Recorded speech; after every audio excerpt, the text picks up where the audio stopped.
So starting off with our cube, I'm going to squeeze on either end of that magnetic seam just like always and take one section of the cube and pull it straight back into the crown shape. Now I'm going to take the back piece of my crown shape and pass it through the middle, splitting it open on that hinge, passing that piece through the middle, and actually pulling it all the way down this time. And following suit, we see 2 more points that are part of that same side of the shashibo. See how we've got 1 point missing? We want to take these 2 points and follow suit, passing them right through the middle, but it's important to do it one at a time, otherwise it gets too rigid.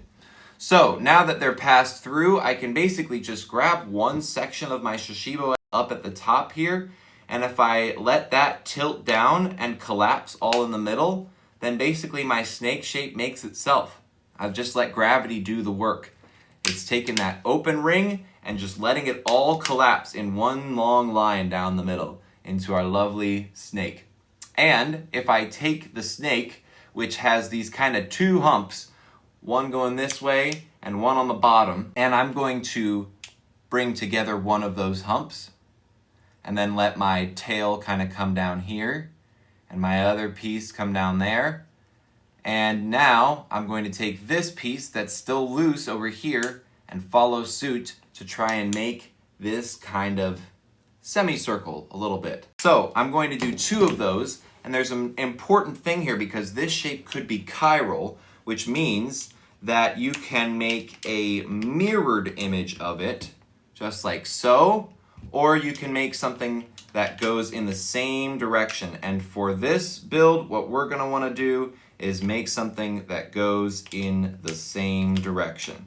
So we want these 2 to be exactly the same geometric orientation, and now that they are, I'm going to bring them together, and they've got this kind of U shape right here, this big old dip, and I want those to intersect going perpendicular to each other, just like so. Now I just need to take these pieces that are left over and tuck them in. See how I'm just twisting them in without changing any other parts of the shape? I've got 2 left over. I'm just going to twist those in as well to make my woven hourglass shape, which is really cool. And you can continue to twist, there we go, this woven hourglass shape into new orientations and new ways of being relevant with other shapes.